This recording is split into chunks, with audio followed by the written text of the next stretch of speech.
Welcome. Thank you so much for joining me.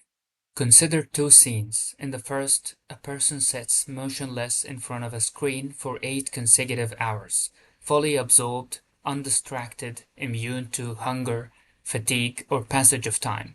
In the second, the same person picks up a single printed page, and within minutes, the mind wanders, the eyes drift, and the sentence has to be read 3 times before a single word registers. This is not a contradiction.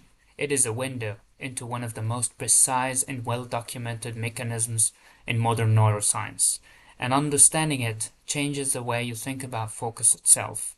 This is not a willpower problem. For decades, the inability to concentrate was treated as a moral failing, a lack of discipline, a lack of character. The research tells a completely different story.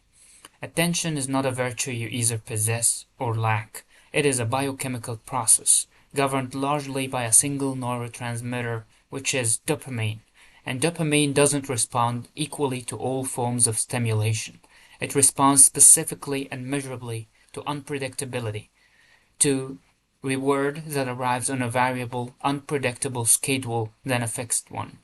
Once you understand that single fact, the paradox from a moment ago stops being confusing. It becomes entirely predictable. Now we come to the question of what dopamine actually does. In 1998, a landmark study published in the journal Nature provided the first direct evidence of this mechanism in humans. Researchers used positron emission thermography to observe the brains of participants while they played a video game. The results were unambiguous. Dopamine was released in the striatum, the brain's core reward processing region, during gameplay, and the degree of release correlated directly with performance. The better the player performed, the greater the neurochemical reward. This was not a minor finding. It was the first controlled demonstration that a behavioral task, not a drug, not a direct stimulus, could trigger measurable dopamine release in the human brain. Subsequent research, compiled through neuroimaging studies at institutions including the National Institutes of Health, confirmed and extended this finding. The ventral striatum, the same structure implicated in the Nature study, shows heightened activation during gameplay, particularly around moments of anticipated reward, the near miss, the level up, the unpredictable drop. This is the mechanism game design has, whether intentionally or not, optimized for every unpredictable reward, a new item, an unexpected win, a narrow escape, triggers a fresh dopaminergic response. The brain doesn't habituate to this quickly, because the reward is never delivered on a schedule it can fully predict. Now we ask ourselves why games and books activate the brain differently. Now compare that to reading. A book delivers no variable reward schedule. There is no near miss, no unpredictable drop, no flashing signal of success. The reward of reading comprehension, insight, narrative payoff is delayed, self-generated, and requires sustained top-down control rather than reactive stimulation. That top-down control is the job of the prefrontal cortex, the brain region responsible for sustained attention, impulse regulation, and deliberate focus. And here the research becomes particularly interesting. fMRI work out of Stanford University examining brain activity during video game engagement found altered activity patterns in the medial prefrontal cortex during gameplay, a shift toward reactive, stimulus-driven processing rather than the sustained self-directed engagement reading requires. In other words, gaming and reading are not simply more or less engaging versions of the same experience. They recruit different neural systems entirely. One is driven by external variable reward, the other depends on the brain's capacity to generate its own motivation to continue, a capacity that without practice quietly atrophies. The 40-year decline in human attention. This matters beyond any individual reading habit, because the data on attention span itself tells a larger story.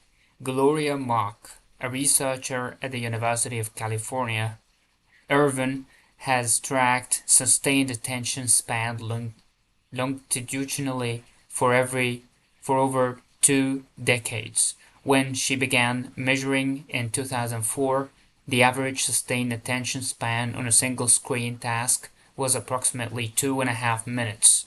By 2012, the number had fallen to roughly 75 seconds. In her more recent measurements, it has fallen further still, to well under a minute. Separately, researchers studying that cognitive neuroscientist Marianne Wolf calls deep reading, the capacity for sustained reflective engagement with complex text,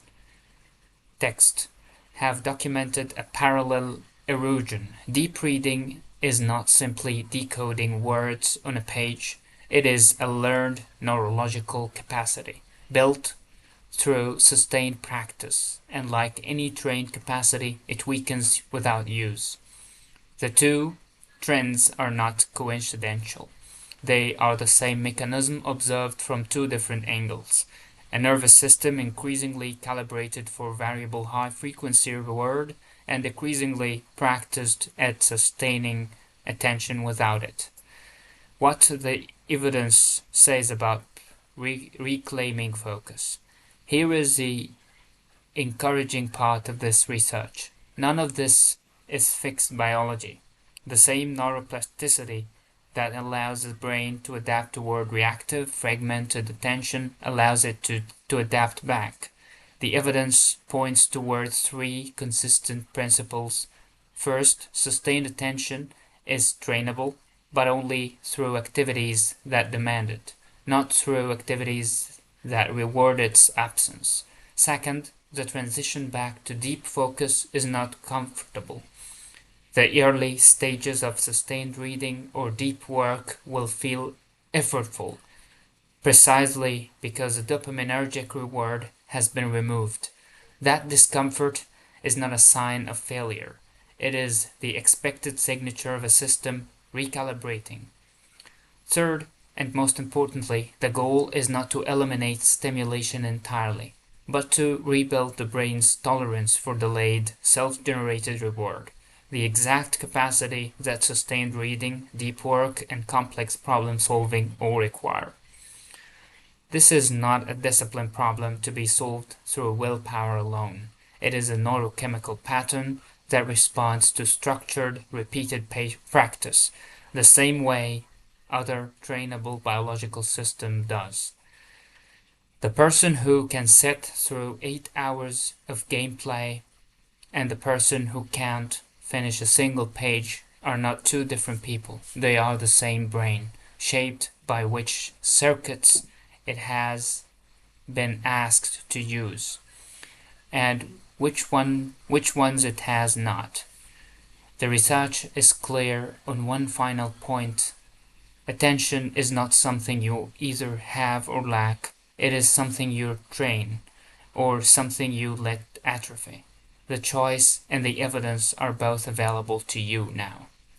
Thank you so much for your attention in every sense of the world.